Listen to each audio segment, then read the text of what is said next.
naga daawanaysaan ku soo dhawaada mar kale iyo mid ka mid ah barnaamijyada aan idinkugu talagalnay. haddaba barnaamijkan waa kii habeennimo sabti ah axad soo galayso taariikhduna waa 8 bisha 8 2026. barnaamijka waxaan idinkugu haynaa wararkii soo kordhay intaynu kala maqnayn. haddaba qodobada barnaamijka aynu ku soo qaadanayno iyagoo aad muhiim u ah dhammaantood, balse marka hore waxaynu ku bilaabaynaa Turkiga ayaa la sheegayaa inuu hadda ka dhaadhicinayo Sacuudiga iyo Pakistan dalka ugu horeeya ee isbahaysiga ku soo biiraya in laga dhigo Masar. haddaba wadaxaajood hoose ayaa Masar waxay la yeelataa leeyahay Turkiga si markaa arikan wax looga qabto oo Masar loogu soo daro isbahaysiga. shakiga laga qabana meesha looga saaro ninka la yiraahdo Sisi. kulay wixii meesha ka soo baxa waa la arki doonaa iyo Sacuudiga iyo Pakistan hadday aqbali doonaan iyo in kale sheekadaas socota. haddaba marka aan idin tuso jariirada la yiraahdo ad-difaac al-carabi ayaa qoraysa caawa warbixin ay leedahay Turkiga wuxuu albaabada u furay in Masar ay ku soo biirto isbahaysiga Makka ee difaaca wadajirka ah. haddaba warbixinadii ugu dambeeyay ee soo kordhay waxaa la sheegayaa madaxweyne ku-xigeenka dalka Turkiga ninka la yiraahdo Cevdet Yılmaz in uu markaasi aad u danaynayo oo uu sheegay in Turkidu ay doonayaan in ay Masar ku soo biirto sida uu yiri heshiiskan ama isbahaysigan cusub ee ay ku wada jiraan Sacuudiga, Turkiga iyo Pakistan. haddaba wuxuu sheegay Yılmaz madaxweyne ku-xigeenka wadanka Turkiga in Masar ay markaa muhiim u tahay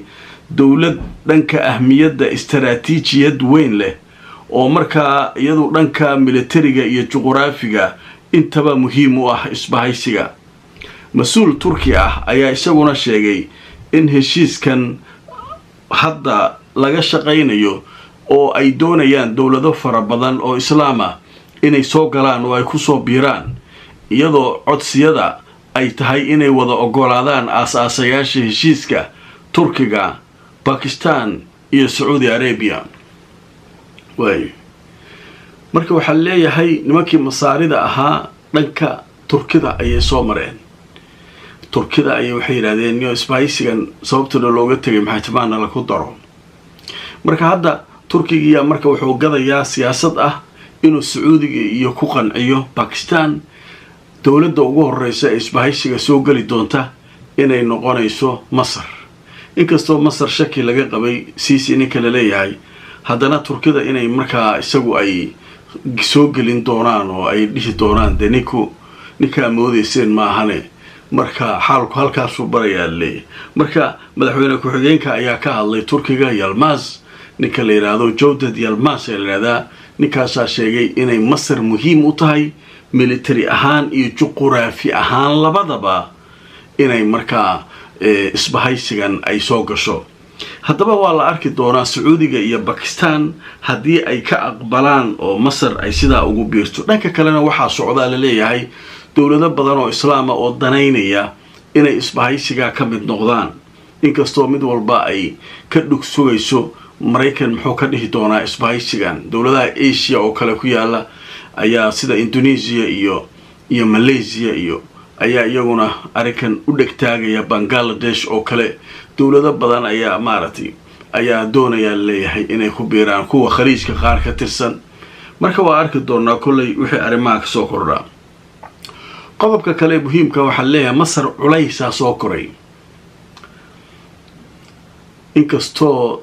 nin la wareysanayay aan arkaya lahaa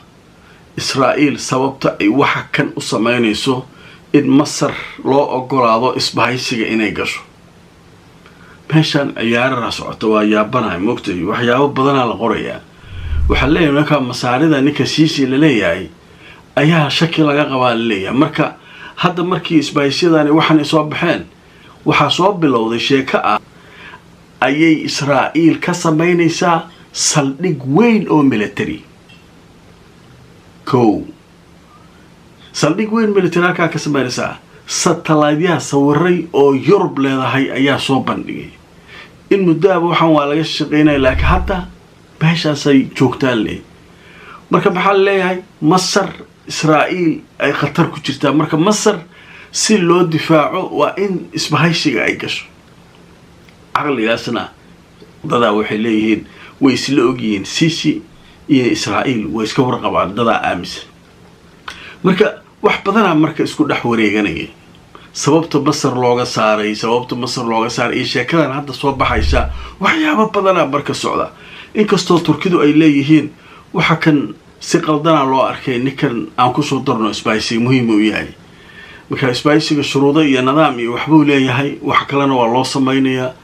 de qofku waxa isbahaysiga ka baxsan miyuu samayn karaa may aan hawsha marka samayn marka sheekadaas iyaduna socota aan idin tuso marka wararkii ugu dambeeyay isla wargeyska yiraahdo ad-difaac al-arabi ayaa wuxuu qoray warbixin uu leeyahay Israa'iil waxay saldhig military oo cusub ka samaysanaysaa meel 70 mitir u jirta xuduudda Masar waa 70 mitir meel u jirta xuduudda Masar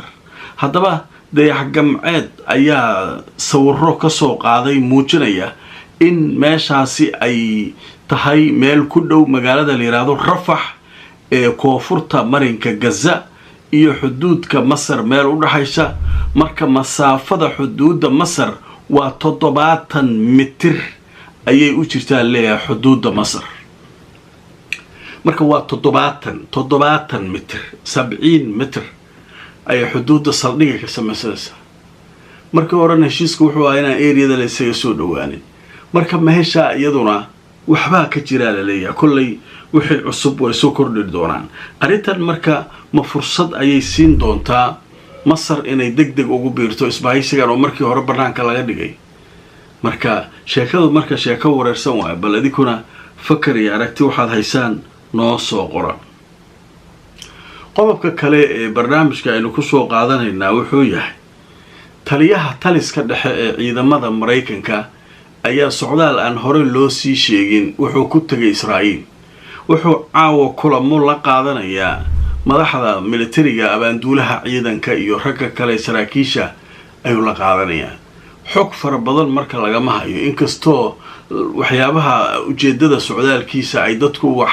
falanqeeya ay leeyihiin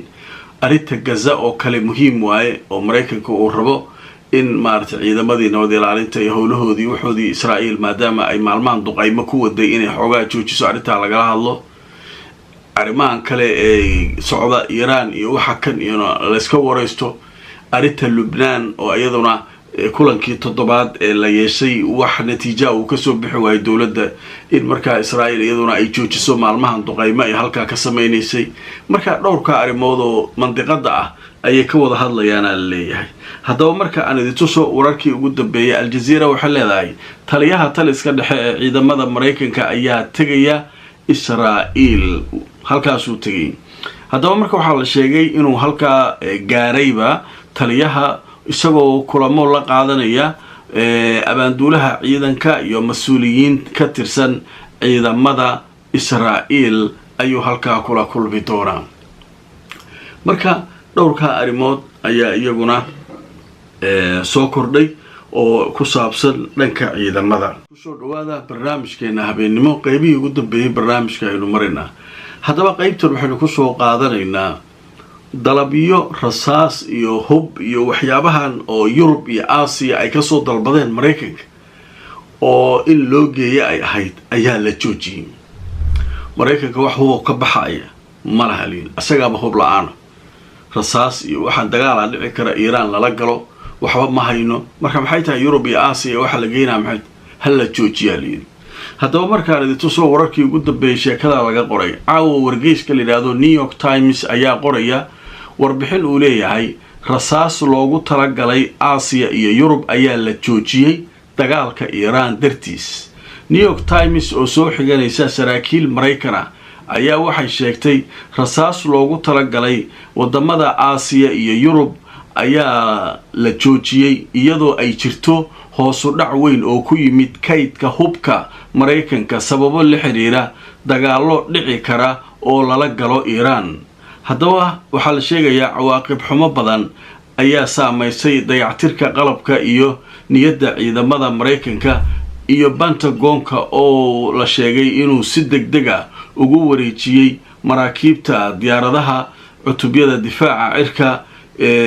in loo sheegay Yurub iyo Aasiya wixii loo waday in loo wareejinayo dhanka bariga dhexe ayaa la leeyahay. gudoomiyaha ciidamada wadajirka ah ayaa Trump uga digay ka hor dagaalkii Iran qatarta ka dhalan karta dagaalkaas, laakiin Trump uu iska dhaga tiray inkastoo digniino ka soo baxayaan dhanka ciidamada wadajirka. Trump wuxuu go'aansaday inuu sii wado dagaalka isagoo aaminsan inuu si dhaqso ah u dhamaan doono dagaalka, laakiin arrinka ma dhicin oo dagaalkii wuu ku fogaaday ayaa la leeyahay. kaydka gantaalaha Patriot ee Mareykanka ee hadda jira waa wax ka yar 1.7 ayaa la sheegay. halkan marka waa intaas kayd aad u yar ayay haystaan la leeyahay Mareykanka. marka waa arkaysaa Mareykanka hubkii oo Yurub iyo Aasiya ka soo dalbadeen kulli waa la joojiyay. makhaziinadii hubka baa faaruq ah maxaa taa hubkan aan dawladahan siineen. dawlado hub lacag dhiibtay oo hub in loo raray ay ahayd kulli waa la joojiyay leeyahay, sida ay New York Times ka soo xiganayso mas'uuliyiin Mareykan. marka jawigu marka waa iska saas, xaalku waa xaal iska dagaal. inkastoo caawa warar kale cusub aanay soo bixin wax heshiisoo, laakiin Hormuz la saxiixay ma jiraan la soco. Oman iyo Iran way saxiixeen rabaantaas ayaa haddana qoraxdii ku dhacday caawa. hadda kullay waa arki doonaa ilaa berito wax heshiisa haddii la gaaro. inkastoo ciidanka ilaalada kacaanka Iran warkooda uu caddaa barnaamijkii hore aynu ku soo qaadanay ay leeyihiin shuruudaheena haddaan la fulin Hormuz cid furi karta male. marka warkaas ayaa ugu waaweynaa wixii soo kordhay intaynu kala maqnayn. haddii alla idmo barnaamijyadayda soo socda ayaanu wixii cusub ku kala war qaadan doonaa. لايكري أو شير كري برنامج كأصحابي فكر كيني أركتدينا نواب مهم. أنت عن مركلة كل ما ينو